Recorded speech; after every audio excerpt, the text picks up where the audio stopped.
if you have questions, then just ask. So that's not a problem for Guiliana if you only speak up. You can also write in chat, and then we read and moderate the chat. Great, I will hand over the microphone then to you and have fun. Thanks a lot for the introduction. Do you see my screen?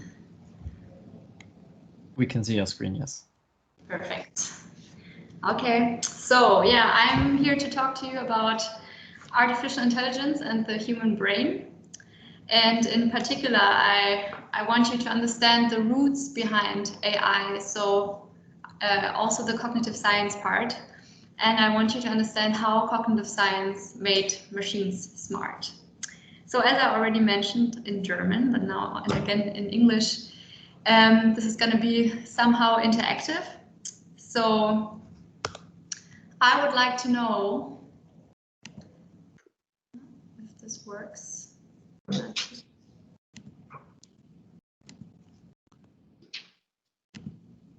Wait a second.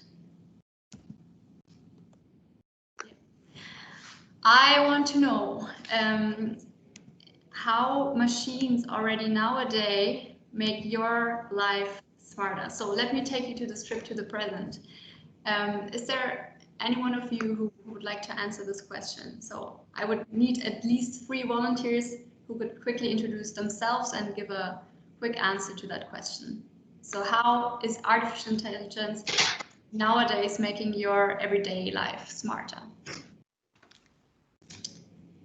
I'm using a lot Grammarly, which makes grammar correction by artificial intelligence.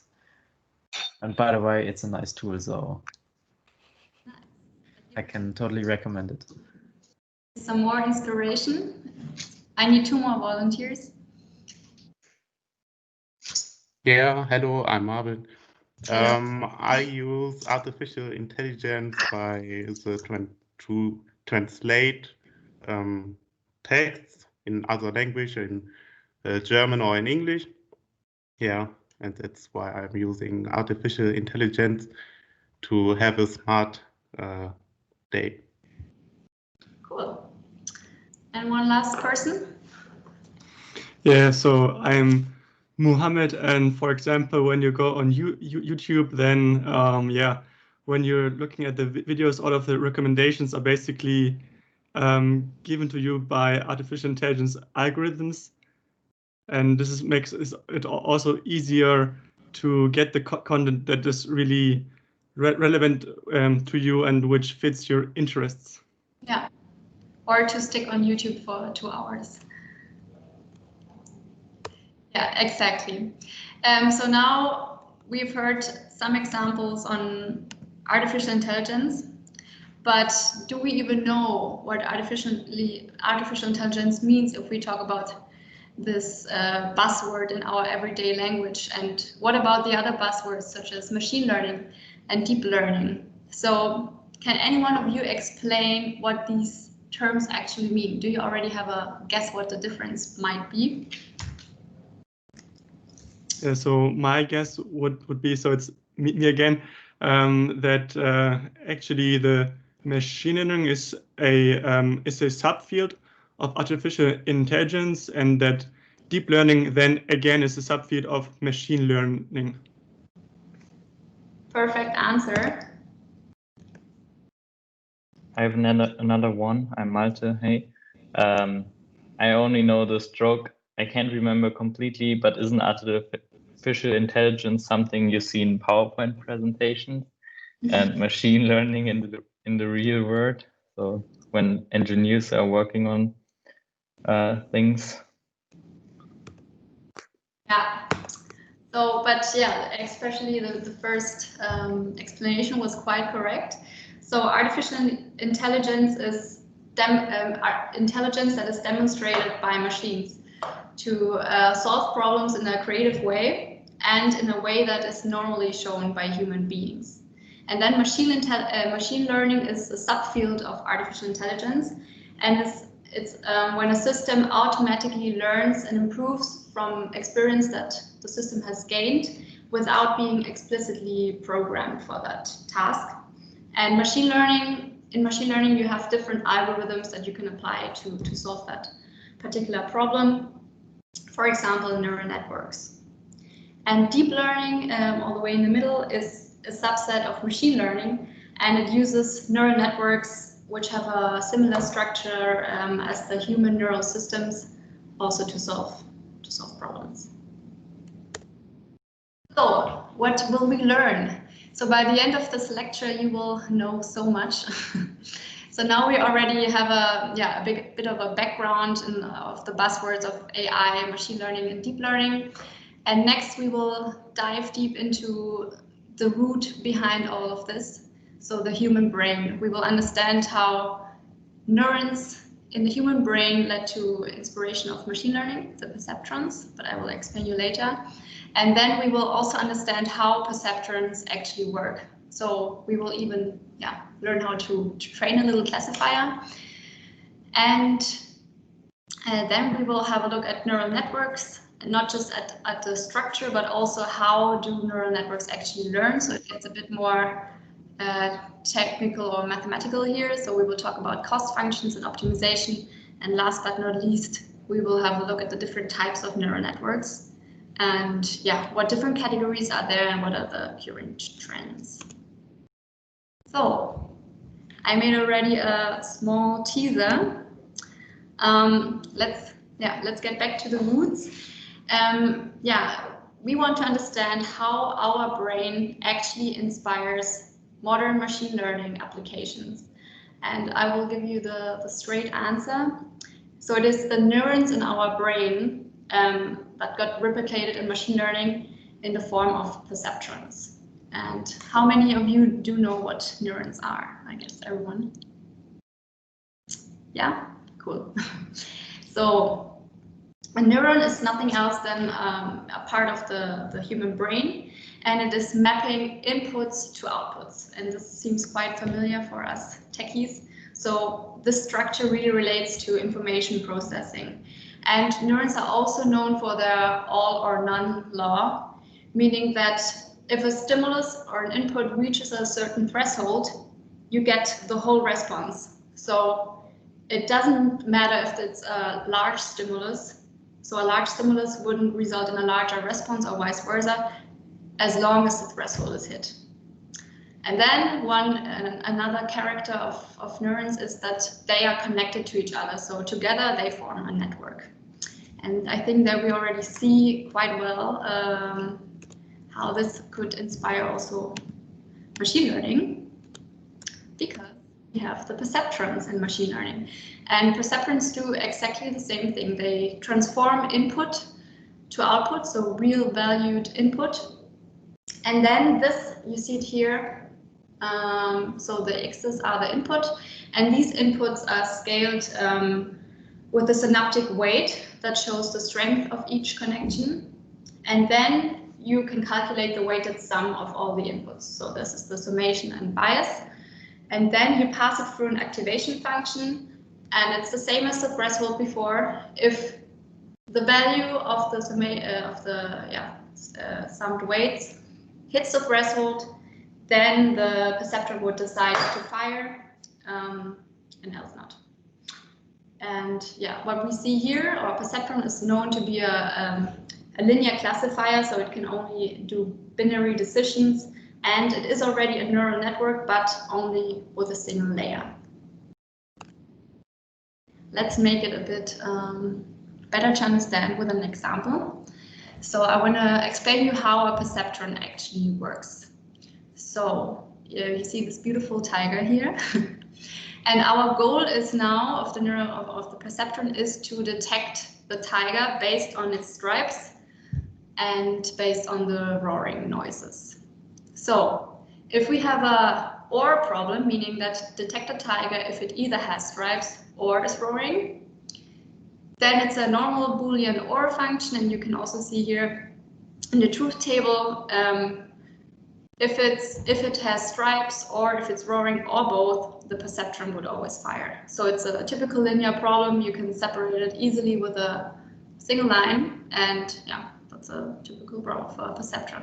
But then there are it's not much more complicated, but even if it's a bit more complicated, the perceptron already fails. So if you would have an XOR problem, meaning that the perceptron should only fire if it sees stripes exclusively or roars, so not both, then you cannot solve the problem with a linear classification anymore. So you see this here, if both is given, it shouldn't fire, and it's just not solvable, which is sad because it's actually not that complicated. So we saw that we have a problem with XOR functions, and of course we want to solve this problem. So this is, again, you see we only have input layers and we only have then output layer, one output layer, but nothing in between. So it's super simple with the perceptron. And the solution to our problem is, it's already in the wonderful action title, it's the hidden layers. So you could introduce hidden layers to your neural network to solve the problem. And what a hidden layer does, it is located between the input and the output. And you can make certain hidden nodes that responds to the roaring, and you can make certain nodes that respond to the stripes. And then you can design a node that responds to either or and to both, and then you would exclude the both part. So that's how you could solve the XOR problem. And a multi-layer perceptron is then called a neural network, while perceptron alone is called only a single layer neural network. And the cool thing about this neural network is that it's a universal function approximation. So you cannot just do classification, you can solve any nonlinear problem or nonlinear transformation of inputs. And what is also important to know is that each neural network is specialized to produce a defined output. So in our case, it would be detecting the tiger. Here so far? Too fast, too slow? The speed is fine. Good. I hope also the content. Okay, so now we understood how a neural network is built, but machine learning or artificial intelligence is all about learning. So we also have to understand how the neural network actually learns, and that is through using cost functions and the gradient descent. So again, to make it stick in your brain, a neural network is a multi-layer network of neurons, and it is used to classify things or to make predictions or many other use cases. And during the training process of a neural network, we define a cost function, and then we use gradient descent, which you see here and here. Optimization to minimize that cost function. Do you know some sort of cost functions already?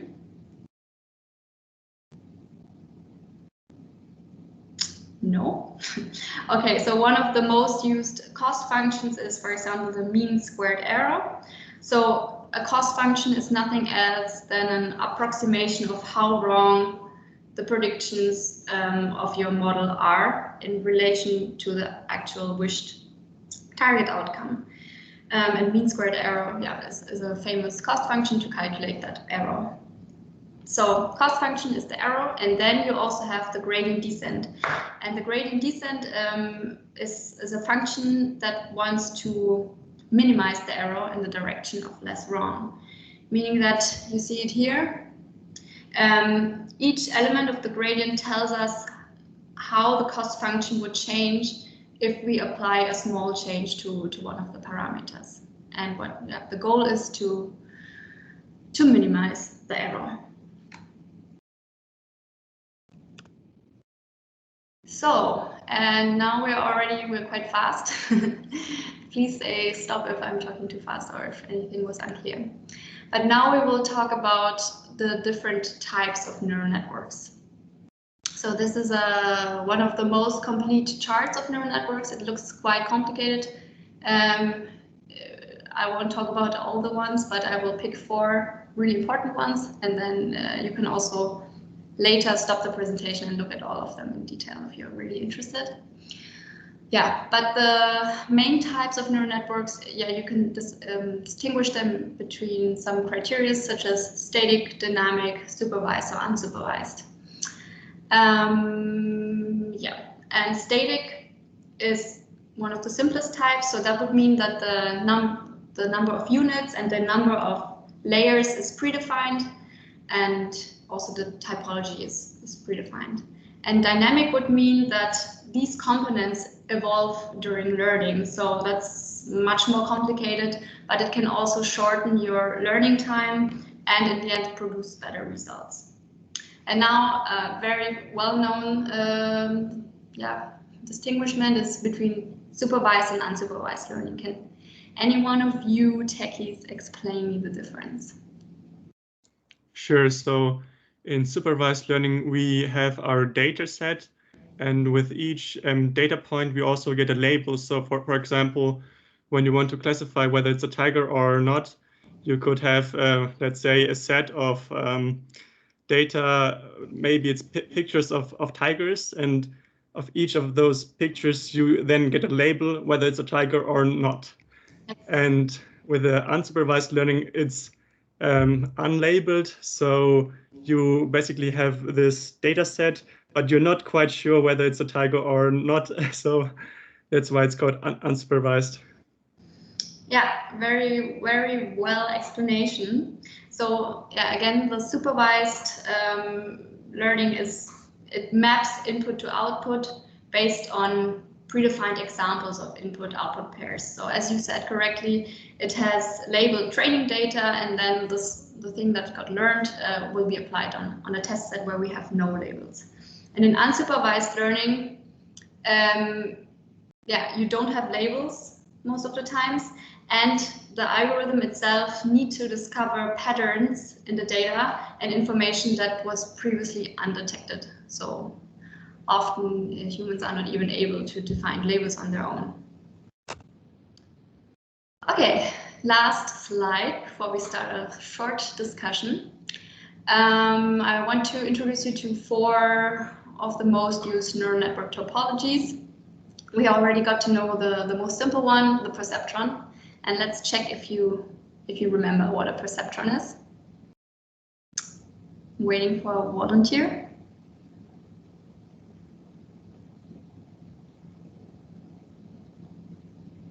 Anyone wants to show off his knowledge? No? Okay. Okay, I can do it. Go ahead. Okay, so in the perceptron, we do not have any hidden layers. We only have 2 layers. One is the input, and then the orange one is the output layer. And this is also, it was your example, or yeah, the analogy to the neurons in the human brain. Cool. Very good. So the perceptron, yeah, as you said, is the simplest and oldest model of a neuron from the human brain, and it takes some inputs, sums them up, and puts some weights on it, applies the activation function, and then passes it to the output layer. So a pretty easy structure. We can make it more complicated. So we have also the deep convolutional network, and what is, yeah, it's a famous network, and what it does, it has some convolutional cells or pooling layers, and yeah, these layers make the input more concrete and more compressed, and yeah, passes the learnings on. Then we also have the long and short-term memory network, and as the name already shows, it has some memory cells included, so it can process data that has also time gaps, and it will remember things that happened many frames ago. So this is why the LSTM is also often used for writing and speech recognition, because if I'm talking, of course, it is important what I said 5 words before in order to understand what I'm actually saying. So LSTM is good for NLP tasks. And then we have also the recurrent neural network. And this network introduces also recurrent cells and is used whenever the context of something is important. So if a decision that the network takes now somehow is dependent on the previous decisions, or influenced by that. What is the difference between long or short-term memory and recurrent neural network? It seems like it's the same picture. Yeah, it seems pretty similar, but what LSTM is known for is that it really has explicit memory cells, and you can use it if knowledge is required from a long time ago. While you're correct here, it also somehow memorizes it through the recurrent structure, but not that far away in the past. Ah, okay. Thank you. Welcome. That's a good question, because indeed they look similar, and they are. That was quicker than 2 hours, but why not compress knowledge? What have we learned today? We have learned what the difference between AI, machine learning, and deep learning is, at least from the concept side. Then we have now understood that the perceptron is a linear classifier and can only take binary decisions, and is inspired by the human brain and the neurons in the human brain. Then we had a look at the neural networks that are also somehow neurons, but they have multiple layers. So they are multi-layer networks. And then we also looked at how does a neural network actually learn, and this is due to optimization. So the gradient descent, which is trying to minimize a cost function, which there are multiple cost functions out there, but the mean squared error is one of them, and it tries to optimize it in the direction of less wrong. And then we also looked at different types of neural networks, and I explained the top 4, or not the top 4, but relevant ones. And now let's have a quick discussion. I want to know, because now we had a look at the human brain, and we also learned that AI or machine learning is somehow inspired by the brain. But is it really the right decision to try to replicate the human intelligence, or isn't there something greater out there? And is it the right decision to replicate the humans, or could we be even more intelligent if we did something new? What do you think?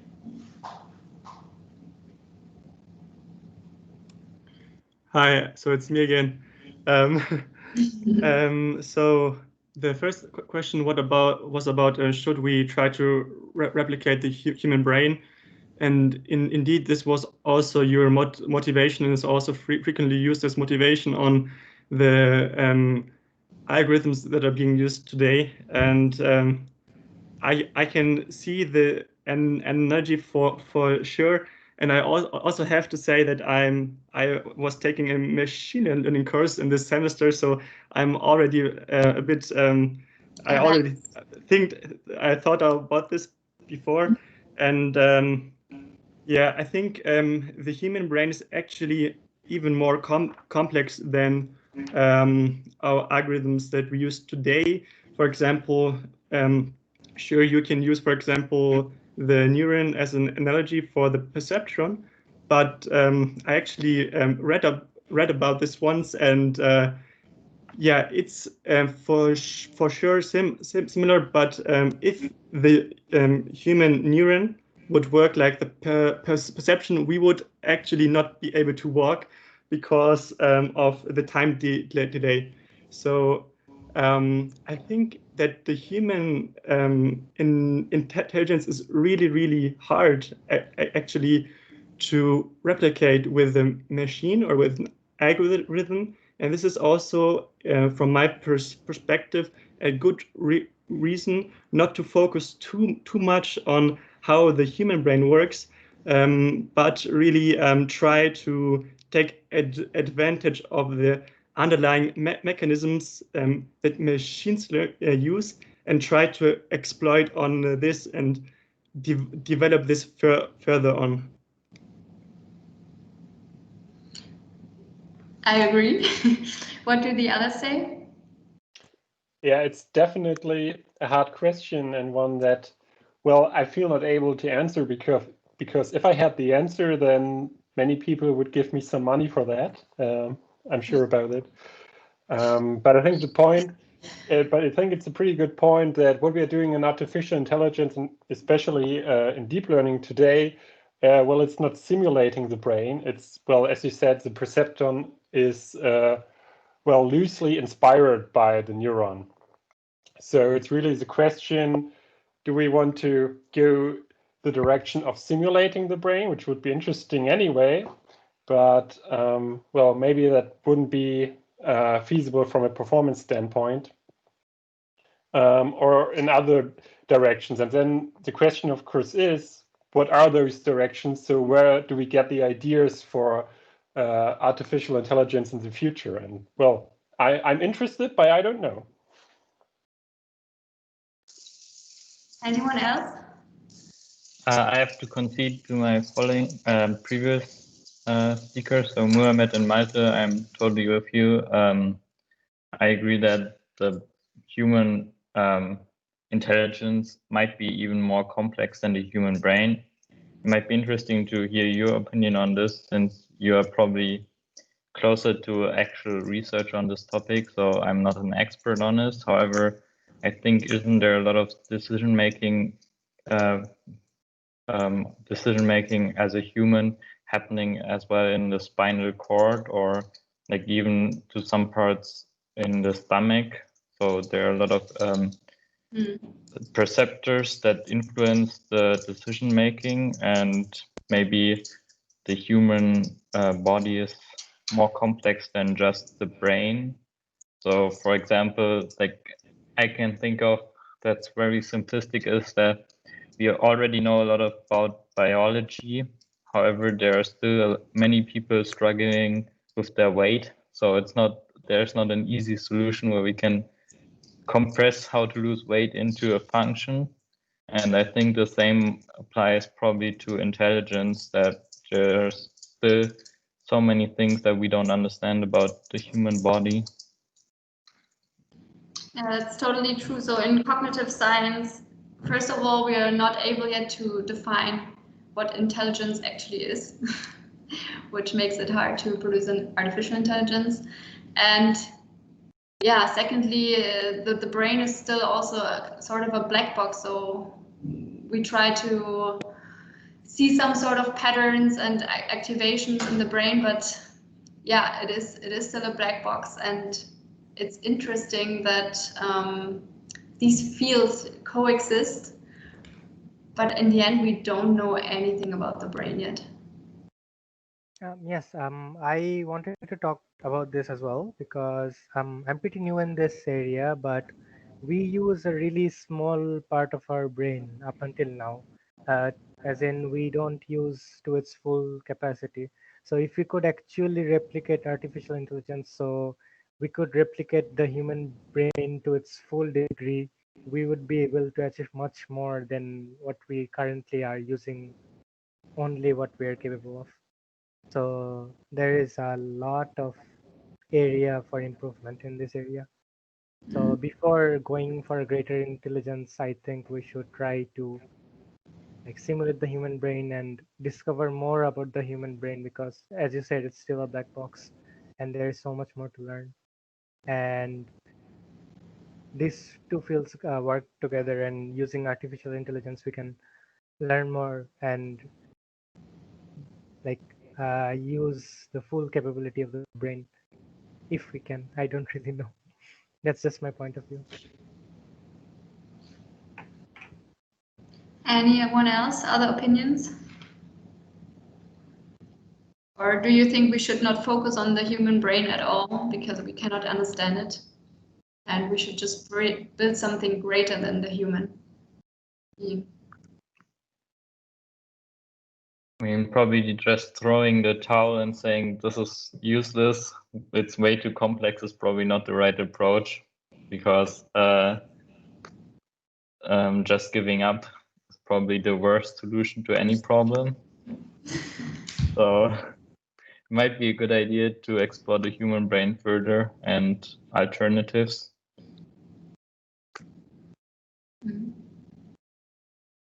And then I see Tahir posted a question in chat. Is there something we know greater than the human? And I think that might imply the last part of your question, or is there greater intelligence where it gets sort of a little bit more spiritually, maybe? Can I add something to the point? Like, Yes. in my opinion, intelligence is something that humans made up to measure abilities of like species and so on. So therefore, I guess the human sees himself or herself as like the top of intelligence, because like as we know, or as I know, there's nothing that can combine like our abilities with our moral values, for example. Yeah, just to add that point. Yeah, but that's totally true, because we define intelligence on our human standards. Yeah, and somehow limit ourselves with that.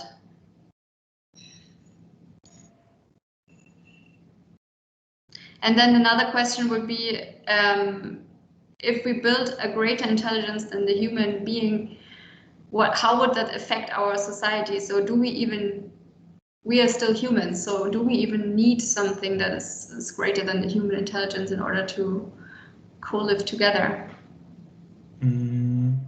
For me also the question is, if there's something that's more intelligent than us, would this thing act in our interest? Like, wouldn't it be like more intelligent to kill all humans and rescue Earth, because like we are just damaging Earth, for example? Good point. Anyone else?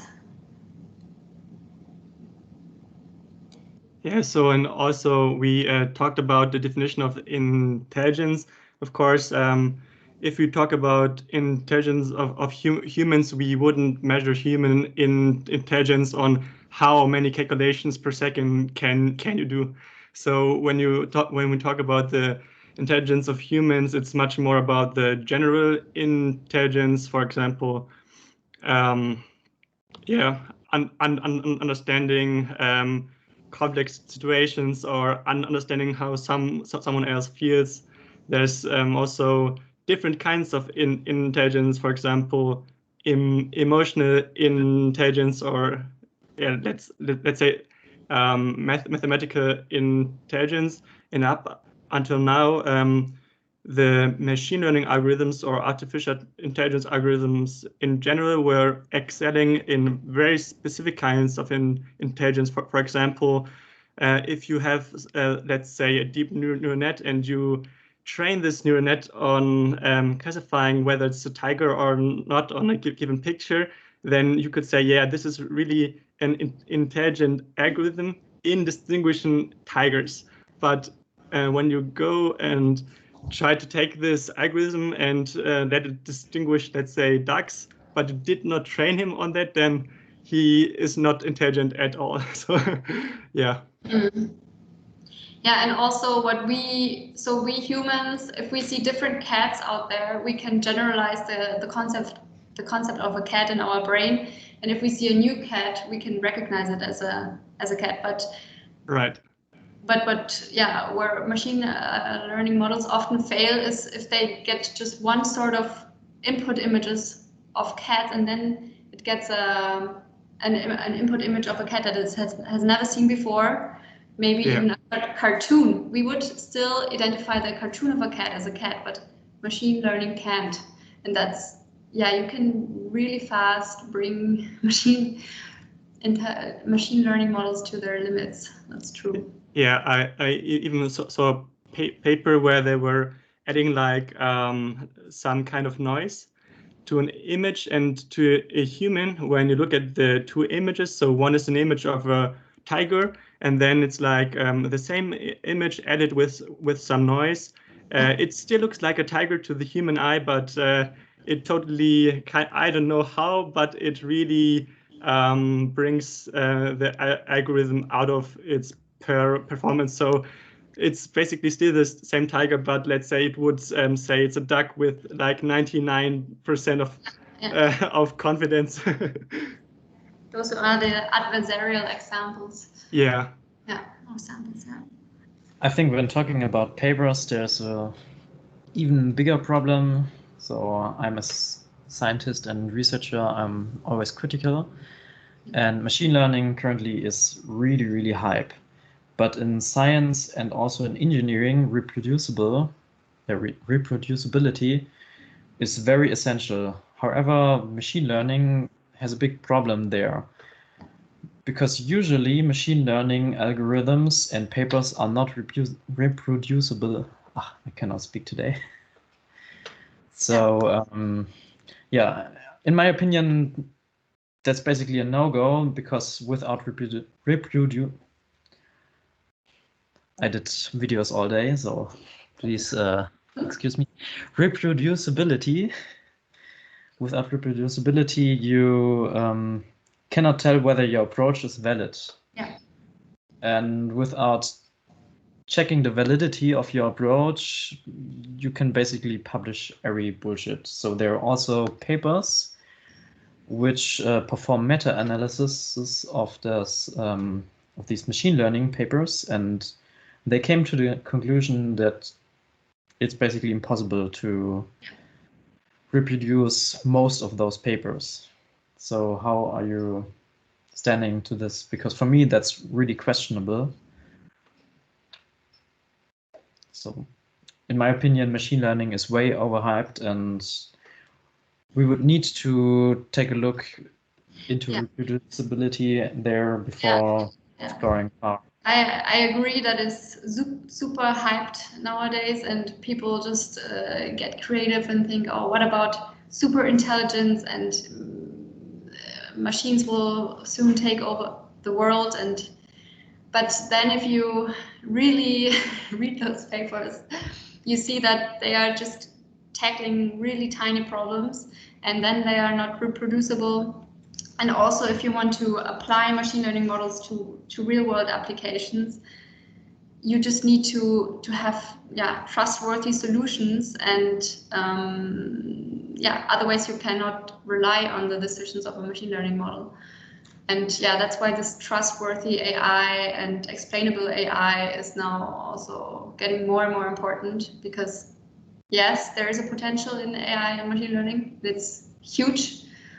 But as you said, if it's not reproducible for science, and if it's not applicable for real-world applications, it's a suck. Yeah, I mean, not only for science. I think it's complete engineering.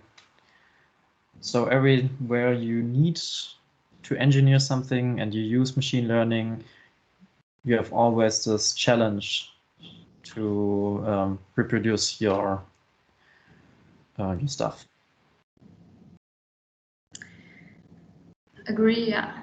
I think it's just interesting that AI is so limited in some ways, and then in other ways, it is so outperforming the human being.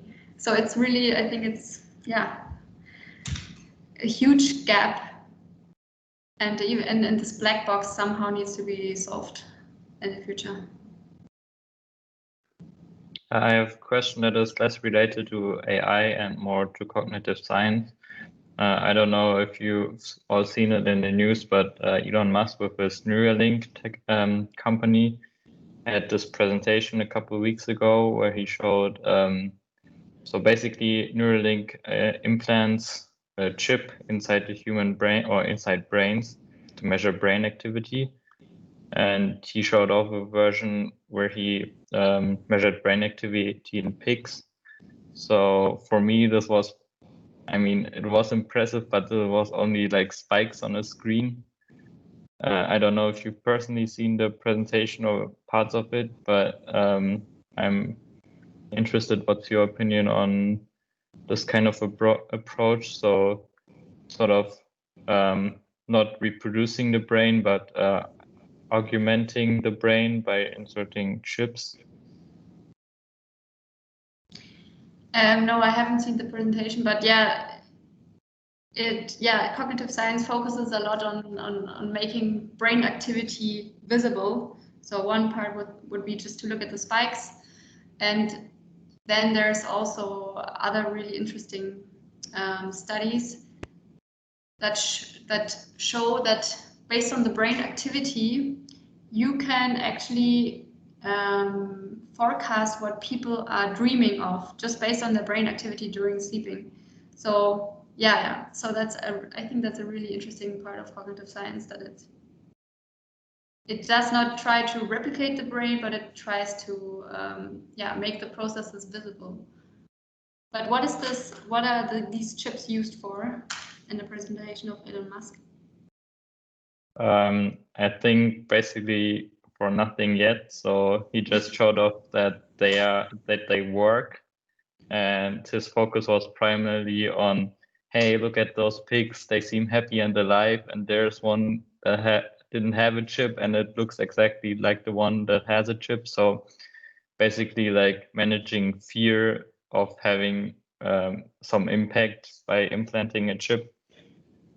This is why I kind of asked the question, because for me, from a like application kind of standpoint, it looks like there's the presentation he held wasn't focused on that at all. So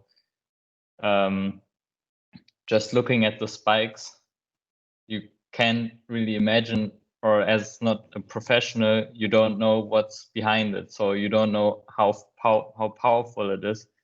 And maybe you can shed some light on this. So like probably the spikes have to be decoded somehow, and then you can basically read anything, or do you interpret them, or? Yeah. So so that's exactly what cognitive science does. It just uses the brain activity as an answer to questions. But so what you but normally you take I don't know where the chips are set. Are they set at different points of the brain, or just at one point and just measuring general brain activity? I think it was only at one point and measuring general brain activity. So probably you could, if it's at a point that is responsible for managing fear, also you could refer answers based on the brain region where it is, but oh yeah, now I remember what the application kind of in this scenario was. So it was implanted in the part of the pig's brain that is responsible for the nose. Okay. So, and pigs apparently have a very sensitive nose. So there were people feeding them, and you could see that the spikes would show up more drastically when the nose touched their hand, and then when the nose didn't touch anything, the spikes weren't visible. So, and now I see what why you asked that question. Probably there are many different. It's like decentralized in the brain. Exactly. So there are different areas. So that there are different parts in the brain that are responsible for different functions, and I can imagine that if this chip gets implemented at one part of the brain that manages, for example, fear, you could tell how much fear the person has also. Or if you have many different chips, then you can have a more complete picture. So decoding those signals is basically based on experiments. So like in this case, you implant the chip, and then you see, if you touch the pig on its nose, you see, oh, this part might be responsible for exactly. The nose of the that's a good pig. point. You need to decode it. So you need to somehow relate the stimulus with the response, and then you can decode the activation. Yeah, I think for me that's kind of a different concept to grasp, because for me as a computer scientist, decoding is more, I know how to decode the signal, so I have the instructions, and the way it seems here is that I don't know what any of those signals means. However, I can try to interpret them by doing like experiments or so. Is that right? Yeah, that's right. Yeah, that's kind of interesting.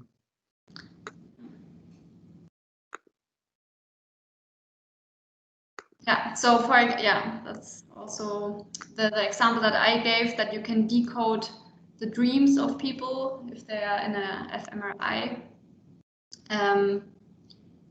You get the brain activity of the person while the person sleeps. Then you wake them up. Then you ask them, "Oh, what did you dream?" Then you get the answer, and then based on this mapping, you can decode the brain and the activity also for new patients. Okay. Any further questions, or are we at an end?